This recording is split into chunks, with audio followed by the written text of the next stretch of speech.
mal de choses qui ont été mises dans le chat. Alors, il y a une question qui a été posée, quelqu'un a répondu, mais je vais quand même la prendre.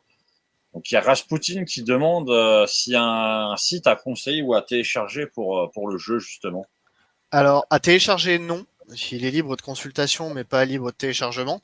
Parce que derrière, je rappelle qu'ils vendent des livres quand même. Hein, ils vendent des livres, des campagnes, etc. En bouquin, on peut les trouver dans des libraires, des boîtes de jeux, enfin des boîtes de, des, j'ai plus le nom, des boutiques de vente de jeux de société.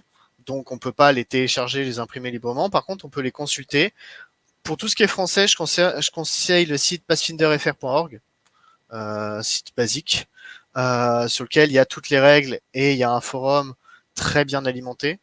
Euh, et pour ce qui est, si vous parlez bien anglais, je vous conseille les archives de Netis, qui est un site qui est extrêmement fourni et extrêmement complet, un peu compliqué à prendre en main et entièrement en anglais, voilà, mais où il y a absolument tout. Voilà, c'est les deux sites que je peux conseiller.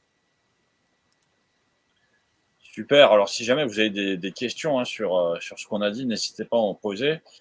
Alors, moi, j'avais vu passer, là, on a The Dafty qui posait la question du background au moment où tu parlais des personnages.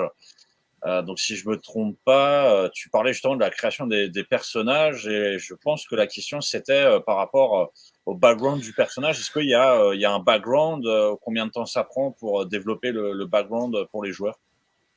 Franchement, ça dépend des joueurs, ça dépend de ce que vous avez envie de faire. Si vous avez juste, c'est un scénario d'initiation, vous pouvez faire un background qui tient en 4-5 lignes. Euh, c'est un ancien ranger qui vient d'une famille noble déchue.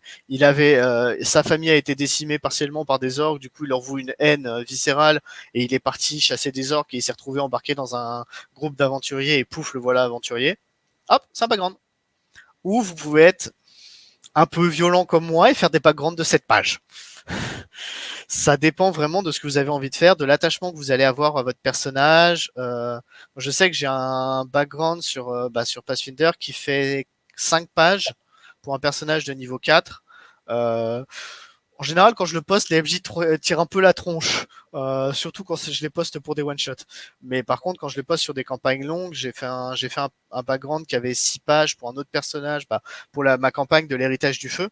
J'avais 6 pages de background à la base. Le MJ était ravi parce que derrière, il pouvait exploiter ce que j'avais mis dans mon background pour enrichir son histoire. Donc le background est une part importante du personnage si vous voulez vous l'approprier et si vous voulez faire durer votre personnage, si vous voulez vous y attacher. C'est votre personnage, vous allez développer tout ce qui va arriver après. Mais tout ce qui arrive avant, c'est à vous de décider ce qui est arrivé.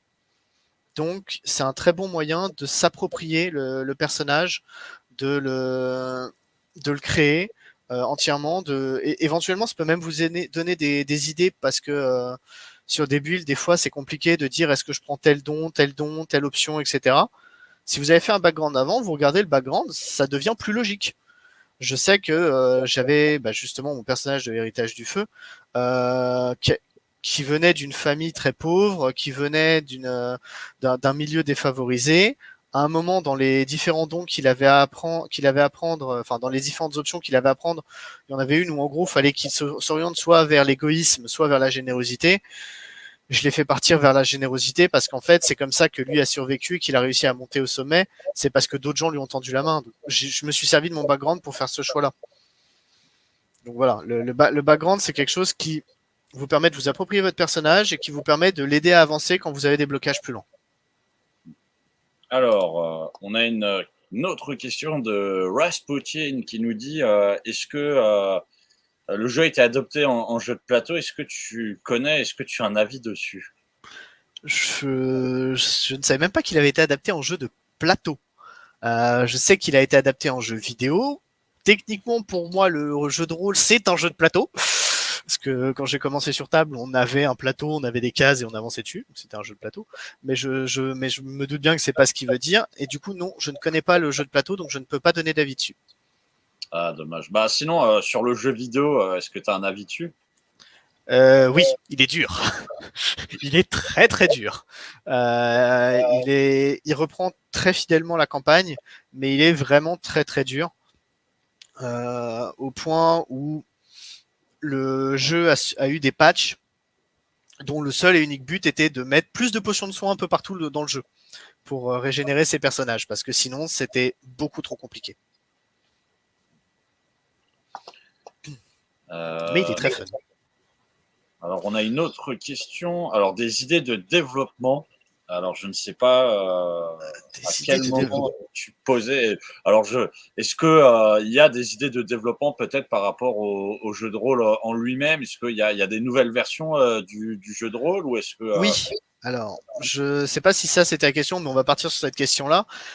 Comme je le disais un peu plus tôt, il y a justement Pathfinder 2 qui est sorti il y a quelques années. Alors, j'ai plus la date exacte, mais je crois que ça doit faire au moins 4 ans parce qu'il est sorti avant le Covid.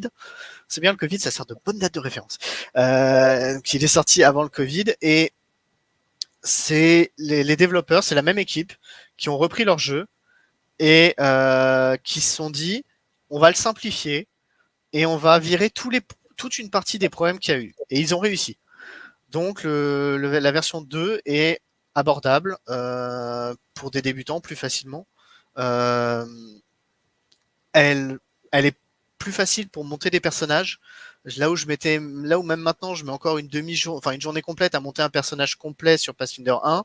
Sur Pathfinder 2, je mets déjà que une journée à monter un personnage alors que je découvre seulement les règles et les options. C'est vraiment très facile à faire. Euh, c'est pas le même jeu, pas tout à fait. Il y a pas mal d'options qui changent, donc faut faire attention. Mais en soi, oui, du coup, il y a eu un développement qui est Pathfinder 2 et que je recommande.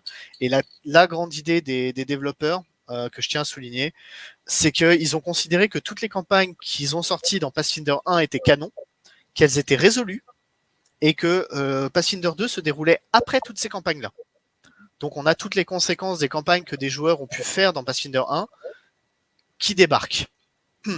Et on reprend des nouvelles campagnes, des nouvelles histoires, des nouveaux personnages, etc. Alors, je vais prendre la dernière question de notre question-réponse qui rebondit sur ce que tu viens de dire. C'est si bien que ça, Pathfinder 2? Pour avoir fait, du coup, y avoir joué récemment, j'ai fait 2 one-shots récemment, c'est du Pathfinder 1 amélioré.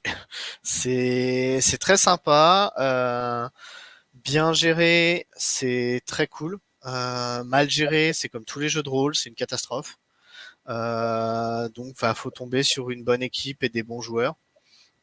Mais en soi, si vous hésitez entre Pathfinder 1 et Pathfinder 2 avec toute une table et tout un groupe déjà monté, mais vous savez pas vers lequel des deux aller, et que vous connaissez pas, allez vers Pathfinder 2. C'est plus simple, c'est plus abordable, les règles sont plus claires, il y a moins de problèmes, de conflits entre les règles, comme il peut y en avoir sur Pathfinder 1, parce que c'est pas construit de la même façon. Donc, si vous débutez, partez sur Pathfinder 2. Si vous connaissez déjà, faites votre choix si vous avez envie de découvrir quelque chose de nouveau ou pas. Ok, super. Bah écoute, merci, merci à toi. On arrive un petit peu à la fin de notre live. J'espère que ça t'a plu. C'était très sympa. Merci. Est-ce